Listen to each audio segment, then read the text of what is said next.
오늘은 말라기 2장 10절로 16절 말씀을 중심으로 가정을 회복하라고 하는 제목으로 말씀을 드립니다. 하나님께서 인간을 위해서 세우신 제도 중에 가장 아름다운 것, 그것은 혼인제도입니다. 하나님께서 인간이 홀로 지내는 것을 좋지 않게 여기시고 남자와 여자가 결혼하여 가정을 이루고 살게 하셨습니다. 그리고 이 성스러운 연합관계를 통해서 그 후손들을 번창하도록 말씀하여 주신 것입니다. 하나님께서 창세기에 창조하시고 우리 인간들에게 축복하신 말씀이 있습니다. 생육하고 번성하여 땅에 충만하라, 땅을 정복하라, 바다의 물고기와 하늘의 새와 땅에 움직이는 모든 생물을 다스리라. 그런데 하나님께서 이러한 혼인제도를 세우심에 있어서 오직 한 남자와 한 여자가 서로 배필로 맞아 평생을 살아가도록 하셨습니다. 그 까닭은 사람들로 하여금 혼인을 귀하게 여기고 또한 그 성스러운 혼인관계를 통해서 경건한 자손을 얻고자 하신다고 말씀하신 것입니다. 그러나 아담의 범죄 이래 타락한 인간들은 하나님 앞에서 이 신성한 혼인제도를 무시하고 마음대로 행하는 죄를 짓고 있습니다. 요즘에는 비혼주의자들도 많고 또 이혼하고 살아가는 가정들, 새롭게 맞이하는 가정들이 많이 있고 또 심하면은 남자가 남자끼리, 여자가 여자끼리 결혼해 산다고 하면서 성경과 어그러진 하나님의 뜻과 어그러진 그런 결혼 제도들도 많이 있습니다. 인류 역사의 타락은 가정의 붕괴와 깊은 관계가 있습니다. 로마 제국이 1000년이 넘도록 강력한 나라를 이루었지만 로마 제국의 멸망을 보면 가정제도의 붕괴에서부터 시작됐다고 하는 역사가들의 증언을 보게 되는 것입니다. 그렇다면 오늘 본문의 배경이 되는 말라기 시대의 가정 문제는 어떠한 것이었습니까? 바벨론에 포로 잡혀갔던 이스라엘 백성들은 거기서 다양한 민족들이 살아가는 다양한 삶의 방식들을 보게 되었습니다. 이를테면 세계화되기 시작한 것입니다. 눈이 열린 것이기도 합니다. 바벨론에서 돌아온 하나님의 백성들의 가치관 속에 혼란이 생겼습니다. 기존의 가치를 부정하고 부수고 새로운 가치를 받아들이기 시작했다는 것입니다. 그 대표적인 현상이 결혼 언약을 파기하는 것이었습니다. 예전에 정혼한 아내와 이혼하고 이방 여자와 재혼한다는 것, 감히 상상할 수 없는 일이었습니다. 그런데 이제는 지도자들이나 제사장들이나 일반 백성이나 아무 가책 없이 그러했던 것입니다. 오늘 본문에서 말라기 선지자는 유다 백성들의 결혼 생활에 대해서 지적하고 있습니다. 과거의 가치관, 잘못된 것 있으면 벗어버려야 되지만 그러나 하나님 앞에 결코 취소할 수 없는 원칙이 있습니다. 결혼이 그 중에 하나라고 하는 것을 강조하고 계십니다. 정당하지 못한 결합에 대해서 경고하고 계십니다. 하나님께서는 그의 백성들에게 이방 결혼을 철저하게 막고 계십니다. 이방 사람들과 혼인하는 것 통혼한다, 그렇게 이야기했습니다. 신명기 7장에 보면 모세는 가나안 땅을 점령한 후에 결코 이방 사람들과 함께 결혼하지 말라고 경고합니다. 신명기 7장 3절 4절의 말씀입니다. 또 그들과 혼인하지도 말지니 내 딸을 그들의 아내에게 주지 말 것이요 그들의 딸도 내 며느리로 삼지 말 것은 그가 내 아들을 유혹하여 그가 여호와를 떠나고 다른 신들을 섬기게 함으로 여호와께서 너희에게 진노하사 갑자기 너희를 멸하실 것임이니라. 이는 거슬러 올라가 우리가 아브라함이 그 아들 이삭의 부인 리브가를 얻을 때 그 종에게 했던 말도 똑같습니다. 이방 혼인을 시키지 말라, 금지하지 말라 하고 말한 것, 그것은 믿음이 다르기 때문에 그랬습니다. 그러기에 이방이라고 할 때 피가 다르거나 얼굴이 다르거나 국적이 다른 것, 그것을 말하는 것은 사실 아닙니다. 가장 중요한 것은 신앙이 다른 것에 대한 것을 말하고 있습니다. 성경에 나오는 하나님의 사람들 중에서도 이방 여인들과 결혼해서 국적이 다른 여인들과 결혼해서 살았던 사람들이 많이 있습니다. 어쩔 수 없는 경우였다 했겠지만 요셉도 그랬습니다. 애굽 여인 아스낫과 결혼했습니다. 모세도 십보라가 죽은 후에 쿠스 여인을 후처로 취하여서 맞이하게 되었습니다. 그것 때문에 미리암이 항의하다가 문둥이가 되었던 일도 있었죠. 살몬은 가나안 여인 라합과 결혼했고 보아스는 모압 여인 룻과 결혼해서 모세의 할아버지인 오벳을 낳았던 일도 있는 것을 봅니다. 이방 딸과 결혼하지 말라 하고 말씀하십니다. 이방 딸, 단순히 이방 여인을 지적하는 것이 아니라 결혼으로 인해서 백성들이 이교 숭배에 들어가게 될까봐, 가증한 우상을 숭배하는 일을 자행하게 될까봐 막고 계신 것입니다. 그러기에 이는 하나님이 싫어하시는 우상 숭배를 통해 타락을 염두에 둔 말씀이라고 할 것입니다. 우리는 역사를 통해서 솔로몬이 왕이 된 후에 일천 번제를 드리고 하나님이 그에게 나타나서 무엇을 줄고 할 때 그가 지혜를 구하고 하나님의 칭찬 속에 아주 귀하게 나라를 시작합니다. 그래도 바로의 공주를 비롯한 많은 이방 여인, 이방신을 섬기는 여인들과 결혼하더니 믿음을 저버리고 우상 숭배에 빠지게 되었습니다. 이 말씀은 오늘 우리에게 어떻게 적용할까요? 우리나라도 외국인과 결혼하는 국제 결혼이 점점 늘어나고 있습니다.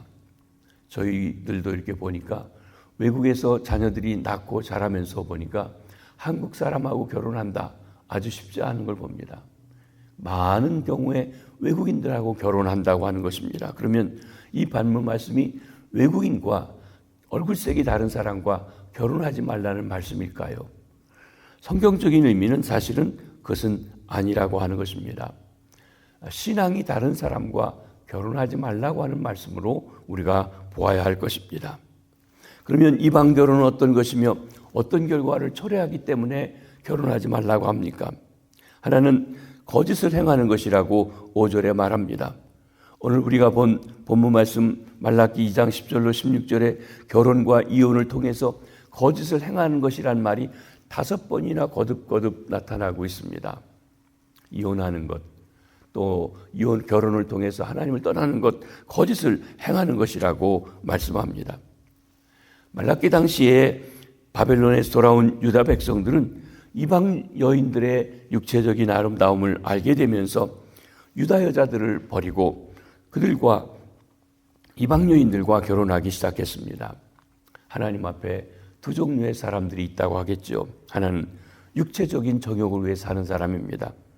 또 하나는 자신의 정욕을 하나님 앞에 붙들어 매고 하나님의 뜻을 위해 경건한 사람으로 살아가는 사람들이라고 할 것입니다. 하나님이 이 세상을 곧장 멸망시키지 않고 지켜주시는 것, 바로 그러한 경건한 백성들을 얻고자 함이라고 하신 것입니다. 두 번째 이방 결혼은 언약을 욕되게 하는 것이다 그랬습니다. 6절 하반절 말씀입니다. 하나님께서는 민족들 중에 우리를 빼내서 그의 자녀로 택하신 것, 우리를 특별한 목적을 위해 특별한 백성으로 보존해 주시려고 하신 것입니다. 그런데 이방 결혼은 이러한 목적을 파기하게 되는 것이고 하나님과 맺은 언약을 욕되게 하는 것이기 때문에 하나님께 범죄하는 것이 된다. 믿음을 저버리게 하는 것, 바로 그런 의미입니다. 또 11절 중반전에 보면 이방 결혼은 가증한 것이라고 했어요. 배교할 수 있다는 거예요. 신앙을 버리고 다른 신에게 가버립니다. 하나님은 모든 신의 신이고 진정한 유일하신 하나님인데 하나님이 아닌 것에 빠지는 것, 하나님을 버리는 것이라는 것입니다. 이방 결혼이란 단순히 믿지 않는 자와 결혼한다는 뜻이 아니라 불경건을 사랑한다는 것을 말하기도 합니다. 세속과 마귀에 속한 것을 더 사랑하는 것과 똑같은 것입니다. 여러분, 우리가 믿음은 결정을 하는 것입니다. 결정을 잘하는 게 믿음이 좋은 것입니다.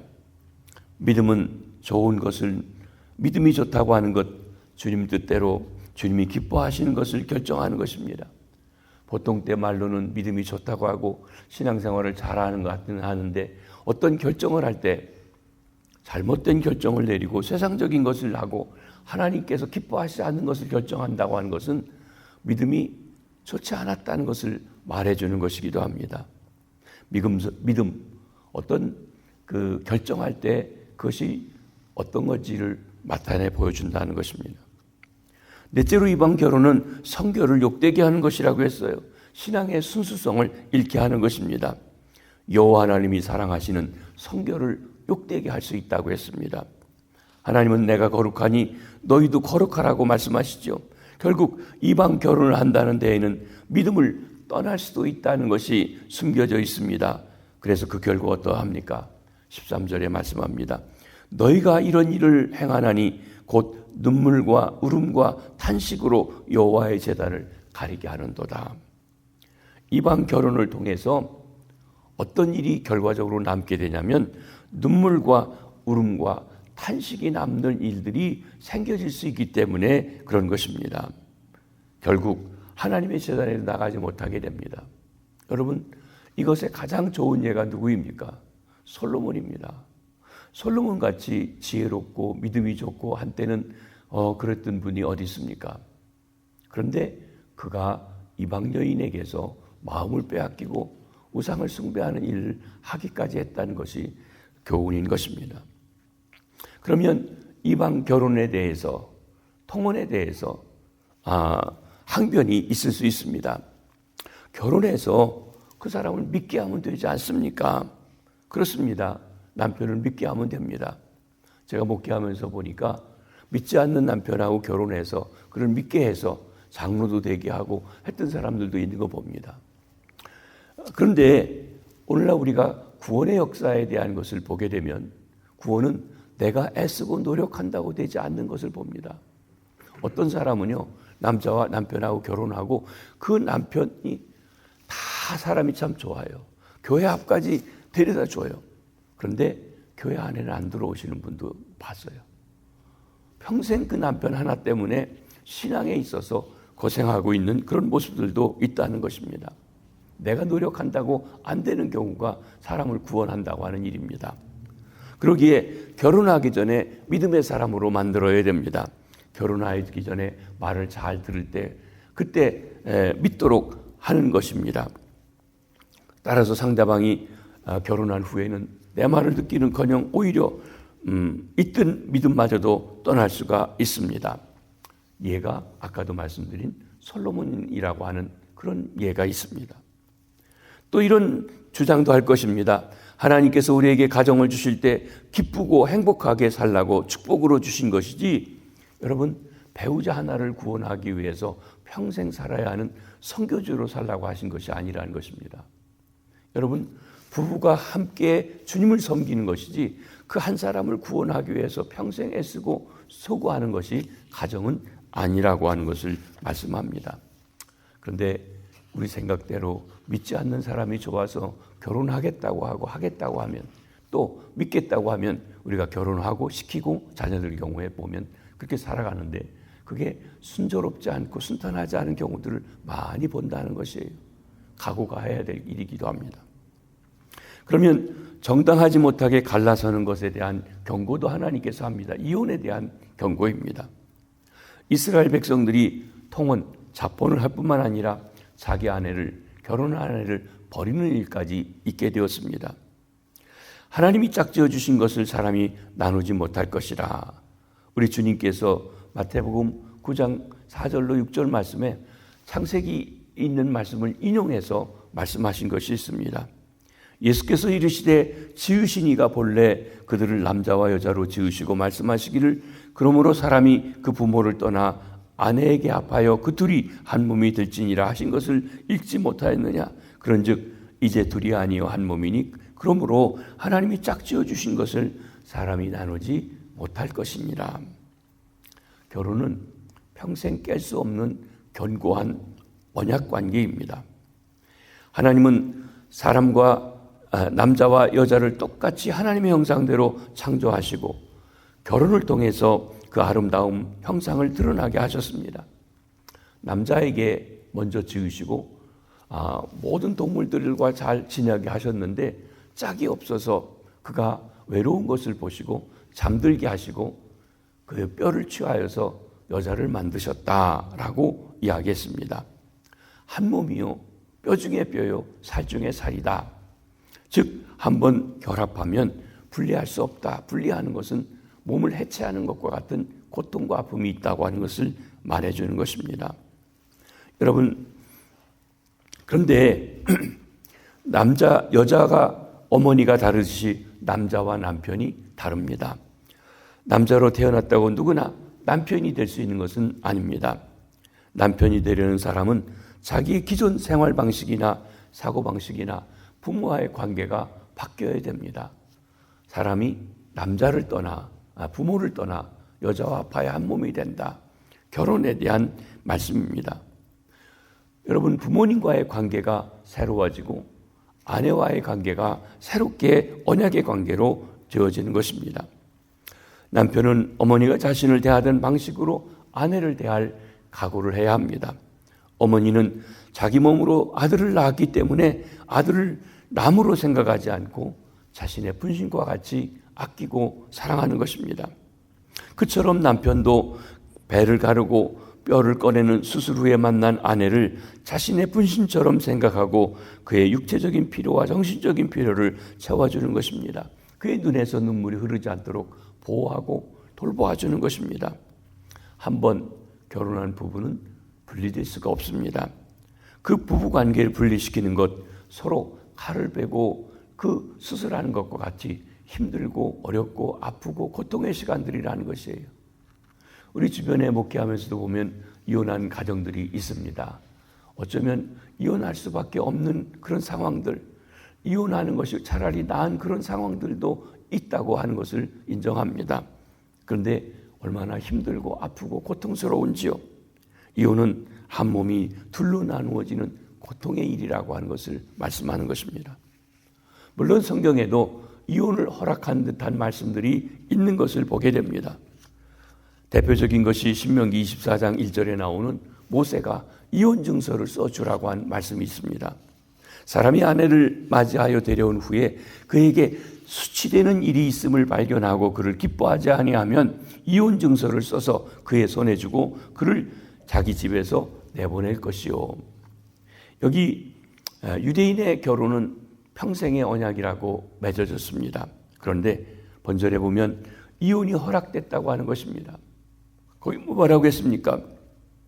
여인에게서 수치되는 일이라고 말했는데 이 수치되는 일에 대해서 유대 학자들이 해석하는 일에 차이가 있습니다.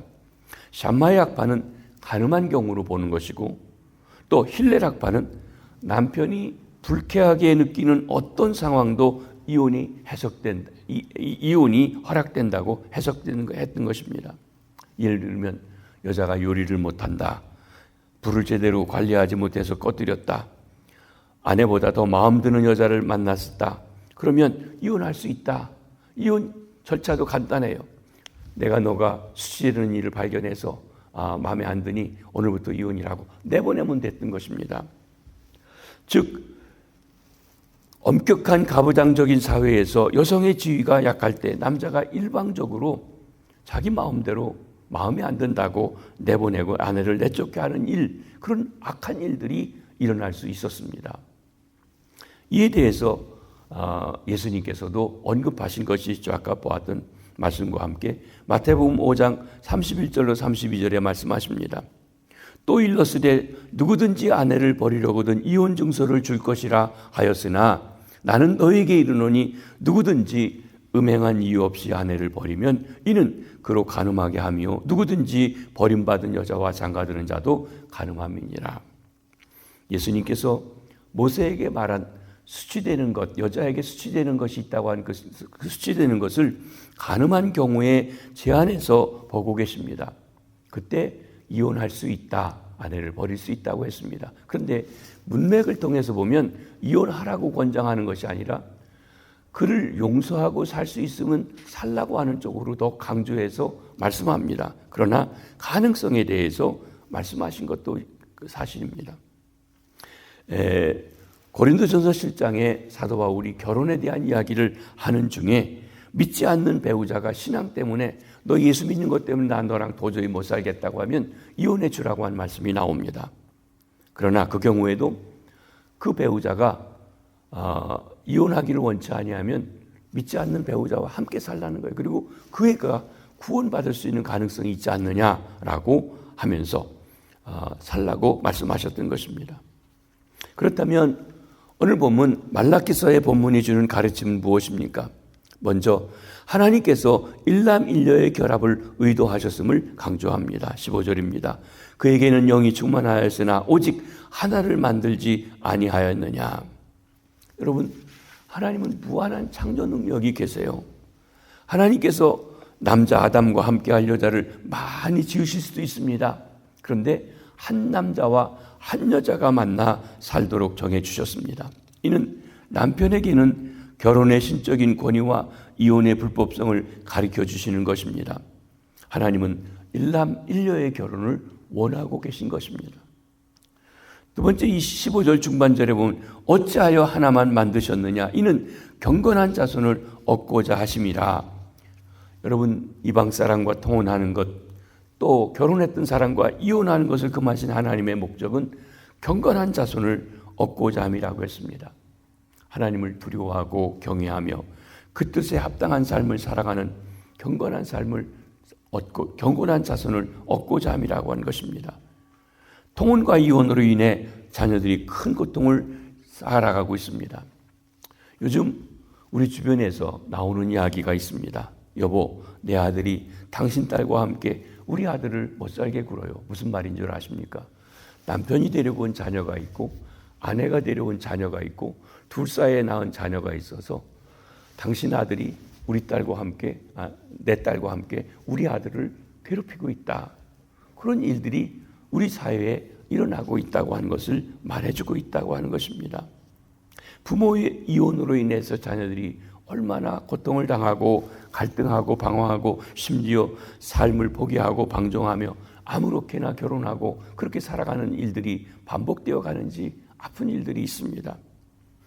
15절 하반절에 보면 그러므로 내가 내 심령을 삼가 지켜 어려서 맞이한 아내에게 거짓을 행하지 말지니라. 이것을 새번역 성경에 보면 이렇게 번역했습니다. 너희는 명심하여 젊어서 결혼한 너희 아내를 배신하지 말아라.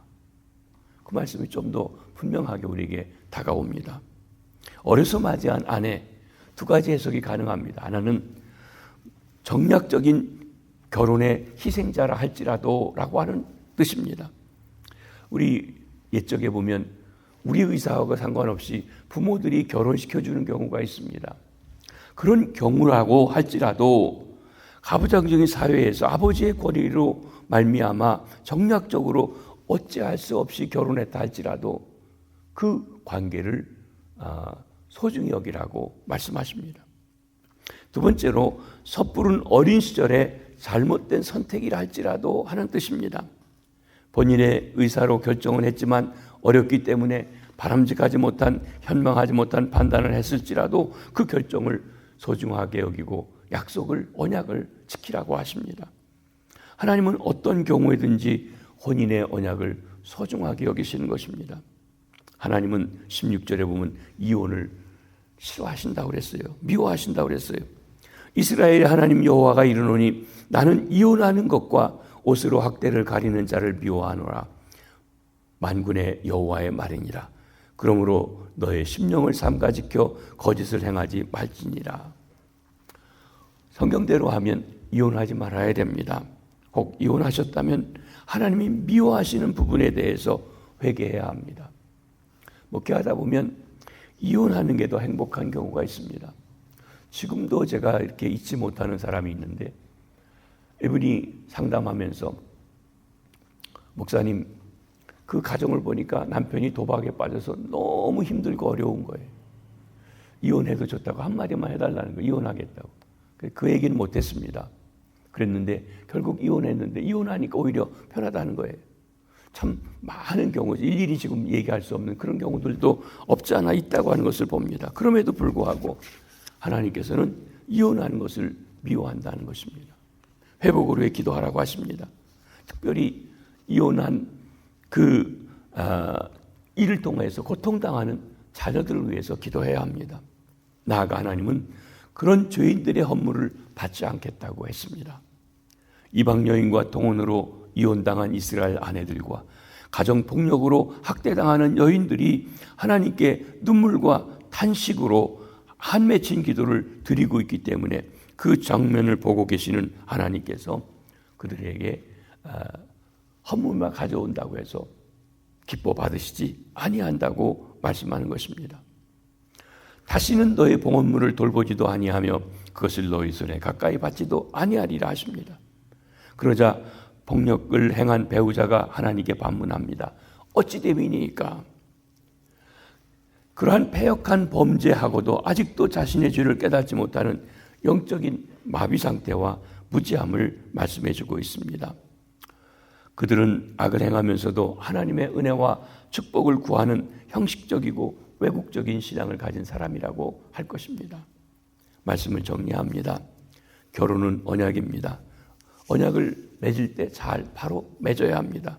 한번 맺은 언약은 지켜야 합니다. 그것을 깨는 것은 배신입니다. 하나님은 언약을 아주 소중하게 여기십니다. 그 언약 깨는 것을 기뻐하지 아니하십니다. 가정은 우리 삶에 아주 중요합니다. 결혼의 순결을 지키려면 무엇보다 우리 심령을 지키라고 하십니다. 우리의 마음은 자꾸 하나님이 정하신 경계선을 넘어 욕심으로 달려가려고 합니다. 그 마음을 지키는 것, 행복을 지키는 것이고 하나님 앞에서 경건을 지키며 풍성함을 지키는 길이라고 할 것입니다. 우리가 가정을 회복하기 위해서 가정 예배를 드리는 것을 권합니다.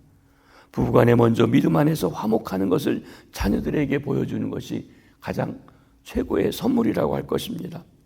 자녀들 보는 데서 다투지 말아야 합니다. 그리고 자녀들을 하나하나 축복하면서 살아가야 합니다.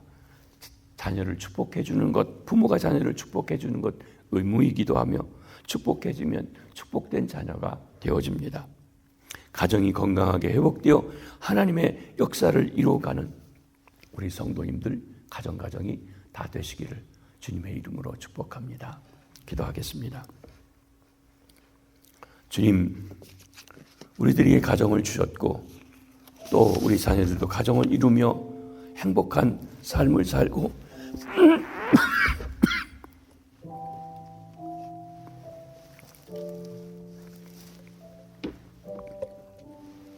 하나님의 뜻을 이루어가는 삶을 살아가라고 명하셨습니다. 우리 가정들이 하나님을 기쁘시게 할 수 있는 믿음의 현장이 되게 하시고 또한 우리의 삶의 원동력이 될 수 있는 중요한 아버지 하나님이여 베이스캠프가 될 수 있도록 축복하여 주시옵소서. 남편과 아내가 하나님의 사랑으로 충만하여서 허물과 연약함, 부족함을 채우며 덮어주며 하나 되는 가정들 이루게 하시고 우리 자녀들을 또 혼인시키고 할 때 믿음 안에서 그들이 바르게 살아갈 수 있도록 축복해 주시옵소서. 이런저러한 어려운 상황에서 이혼할 수밖에 없었고 이혼해서 살아가는 아픈 가정들도 있습니다. 하나님, 몸이 갈라지는 아픔을 하고 있기에 주님께서 어루만져 주시고 치료해 주시며 아픔을 회복하고 새로워질 수 있도록 도와주시고 이혼한 부모 밑에 살아가는 자녀들이 갖는 고통도 있습니다. 그 고통 속에서 주님을 보며 주님 안에서 주님을 통하여 치료받고 새로워지는 회복되는 귀한 은혜가 있도록 축복하여 주시옵소서. 우리 성도들의 가정마다 하나님의 풍성한 사랑이 넘쳐 아름다운 가정으로 하나님께 영광 돌릴 수 있도록 축복하여 주시옵소서. 예수님의 이름으로 기도하옵나이다. 아멘. 자유로 기도하시겠습니다.